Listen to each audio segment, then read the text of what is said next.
10월 18일 맑은 샘 큐티 가이드 우리 함께 시작해 보도록 하겠습니다.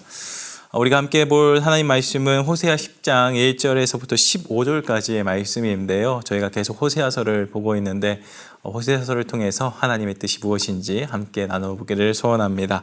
첫 번째 문제입니다. 이스라엘 백성은 부강해질수록 어떤 일들을 행하였습니까? 라고 나와 있는데요. 오늘 본문 1절에 적혀져 있습니다. 이스라엘은 열매 맺는 무성한 포도나무라. 그 열매가 많을수록 제단을 많게 하며 그 땅이 번영할수록 주상을 아름답게 하도다 라고 적혀져 있죠.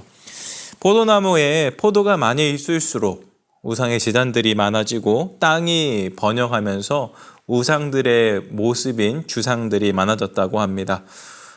풍요한다라고 하고 이 땅이 잘 되면 하나님께 감사해야 되는데 그와 완전 반면으로 우상이 많아지고 있음을 오늘 본문이 이야기하고 있습니다. 2번입니다. 사마리아 주민과 이스라엘 백성이 두려워하고 슬퍼하는 이유가 무엇입니까? 라고 나와 있는데요. 오늘 보면 5절에 나와 있죠. 사마리아 주민이 벳 아웬의 송아지로 말미암아 두려워할 것이라. 그 백성이 슬퍼하며 그것을 기뻐하던 제사장들도 슬퍼하리니 이는 그의 영광이 떠나가며 라고 나와 있습니다. 오늘 보면 5절만 딱 떼어서 보면 이게 도대체 무슨 말인가 할 수 있으실 겁니다. 벳 야웬의 송아지가 무슨 뜻인가? 오늘 본문을 세번역 성경으로 보면 좀 이렇게 적혀져 있습니다. 사마리아 주민은 벳 아웬의 금송아지를 잃고 두려워하고 그 우상을 잃고 슬퍼할 것이다 라고 나와 있습니다. 사마리아 주민들이 슬퍼했던 이유는 바로 그들이 섬겼던 우상이 사라졌기 때문입니다. 그래서 그 우상을 섬겼던 제사장들도 슬퍼했죠. 그래서 본문 하반절에 그의 영광, 즉 우상의 영광이 떠나갔다. 오늘 본문이 그렇게 이야기하고 있습니다. 이제 더 이상 하나님의 심판이 있기 때문에 우상의 영광이라는 것은 존재할 수가 없음을 오늘 본문을 통해서 이야기하고 있습니다. 3번입니다. 하나님께서는 에브라임과 에브라임이 받을 징계를 어떻게 비유하셨습니까? 라고 나와 있는데요. 오늘 보면 11절에 보니까 에브라임은 마치 길들인 암소 같다라고 이야기하고 있습니다. 에브라임은 이스라엘을 빗댄 지명의 이름입니다. 본문에 의하면 이 길들인 암소라고 표현하고 있죠. 근데 이 길들인 암소가 어떻게 하죠? 곡식을 밟기를 좋아하나라고 나와 있습니다. 곡식이라는 것은 사람이 먹어야 되고 결실을 추수를 해야 되는 것인데 암소가 그것을 밟으면 잘못된 행동이겠죠. 그래서 하나님 어떻게 하십니까? 내가 그의 아름다운 목에 멍에를 메우고 에브라임 위에 사람을 태우리니 유다가 밭을 갈고 야곱의 흙덩이를 깨트리라 라고 나와 있습니다. 잘 길들인 암소에게 멍에를 씌우고 그 위에 사람을 태우겠다 오늘 말씀하셨죠. 그 사람이 바로 유다, 남유다 왕국이고 야곱의 흙덩이. 그러니까 야곱이라고 하면 이스라엘의 모습, 하나님이 선택한 언약 백성의 모습이라고 생각하시면 되는데 그들의 흙덩이를 깨트린다라고 얘기를 하시죠. 그러니까 정리를 하면 남유다를 통해서 북이스라엘을 징계하시고 심판하시겠다. 오늘 본문 그렇게 이야기하고 있습니다. 연구와 묵상으로 한번 넘어가 보겠습니다. 이스라엘이 저지른 두 가지 죄악과 그 일에 대하여 하나님 앞에서 회복하기 위해 갖추어야 할 것이 무엇인지 묵상해 봅시다 라고 나와 있죠. 본문에서의 이스라엘의 저지른 죄악이 두 가지가 나옵니다. 첫 번째는 3절에 기록한 대로 하나님을 두려워하지 않았음입니다. 그 하나님을 두려워하지 않으니까 두 번째 죄악이 드러납니다. 바로 무엇입니까? 우상을 만들게 되는 것이죠.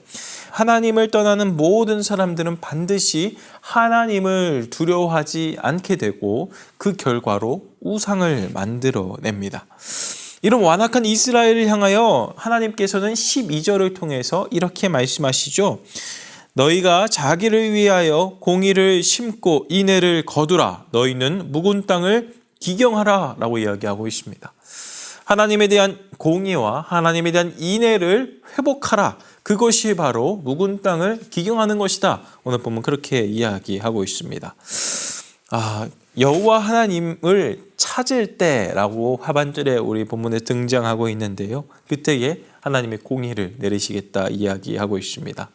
공의를 가지고 사랑으로 하나님을 바라봐야 됩니다. 그것이 바로 하나님께 향하는 회개의 모습임을 오늘 본문을 통해서 알 수 있습니다. 삶의 적용으로 한번 넘어가 보도록 하겠습니다. 나는 하나님께서 주신 기회를 욕심을 채우기 위해 허비한 적은 없습니까? 회복을 위해 감당해야 했던 아픔으로 알게 된 하나님의 사랑은 무엇이었는지 생각해 봅시다 라고 나와 있는데요. 하나님께서는 우리에게 늘 시간과 삶이라는 기회를 허락하시죠. 그렇게 기회를 허락하실 때마다 하나님의 말씀대로 살아가는 것이 그렇게 쉽지가 않습니다. 이스라엘은 분명 하나님의 큰 은혜를 받았던 존재였습니다. 그들은 하나님이 익숙했고 하나님에 대해서 어렸을 때부터 잘 알고 있던 사람들이었습니다. 하지만 그들의 가장 큰 문제는 알면서 그쳤다라는 것입니다. 그들의 마음과 행동은 하나님을 두려워하지 않고 여전히 우상을 섬기고 있는 모습이었죠.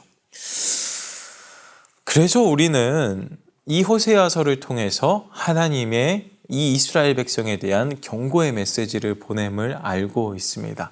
우리가 지속해서 호세아를 살펴보고 있지만 호세아 전반적인 메시지, 호세아에서에서 가장 중요한 메시지 중에 하나가 바로 여호와께 돌아가자, 하나님을 바라보자, 하나님께로 가자라는 얘기가 참 많이 나옵니다. 이는 그냥 단순한 종교적 슬로건이 아닙니다. 예배를 더 열심히 드리자, 기도를 더 열심히 하자 이런 것이 아니라 호세 전반에서 나오는 하나님의 공의와 그리고 인애를 베푸는 그 모습이 우리들의 모습과 하나님을 믿는다는 사람들의 모습 가운데서 나타나야 되는 것이 진짜 하나님에게로 돌아감을 오늘 본문을 통해서 알 수 있습니다. 여전히 우리는 실패하고 여전히 우리는 힘들고 어려운 시절을 보낼 것입니다. 하지만 그 가운데서도 하나님께서 우리에게 원하시는 것은 하나님께 돌아가는 것입니다.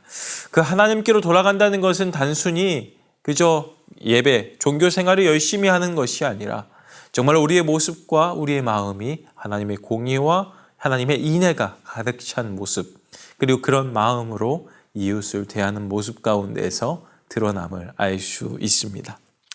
사랑하는 맑은 생 광천교회 모든 성도들이 오늘 주신 말씀처럼 하나님의 공의와 사랑을 심고 거두는 사람, 묵은 땅을 기경할 수 있는 정말 그런 복된 신자들이 되기를 주님의 이름으로 축복합니다.